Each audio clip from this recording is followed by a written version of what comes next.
ابراهيم فاكهه علي بيقول لي مش عارف كان يوم انا كان بغدا عامل ان شاء الله من علامات الكورنيش. ابراهيم بيعمل كوكتيلات فريش. بسم الله ما شاء الله، الله ينور ابو خليل. طبق ما شاء الله، حاجه تفتح النفس، حاجه صحيه وحاجه نظيفه.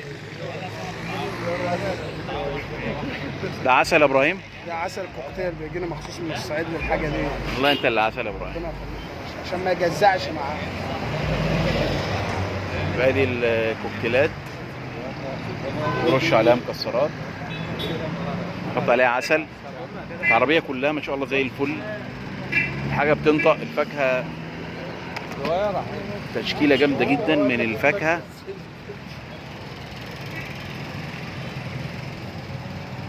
ما شاء الله، شباب محترم، شباب مجتهد. خد يا احمد اقفل 2 بجد حاجه تشرف، يعني الواحد بيسعى وبيجتهد بالشكل ده وبيبتكر وبيعمل حاجه جديده. طبعا انا اقدر امسكه انت. حط قطع قطع الفاكهه وحط كمان العصير ورش رشه المكسرات. بصوا على العربيه بقى، في تفاح، مكسرات، اناناس، موز. قفل 225 دول ورق. نعم، مجموعه عصاير. دول الثلاثه اللي هم دول 2 بتوعكم انتوا ال 60 ابو 25. هنا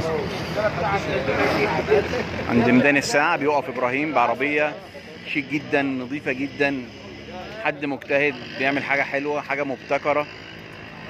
25. هنا ورا. الكوكتيل بيتعمل قدامك، الفاكهه بتقطع قدامك، حاجه جميله قوي قوي قوي.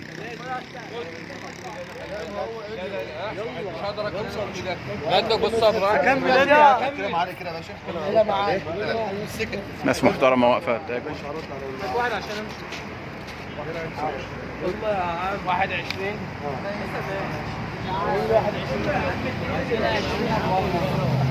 احمد هات علبه 20 هنا. في تمر هنا كمان، خد منه واحده قدام. عادي.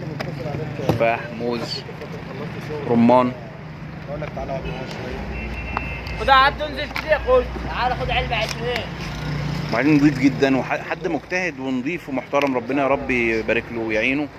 هو كل حد يعني بيعافر زي ما احنا بنقول، مش بيستسلم للبطاله والكلام ده. حاجه تشرف وبيعمل حاجه جديده. هو كده وانت خلصت على الساعه 1 ولا حاجه وجيت كلمني. خلاص سلام.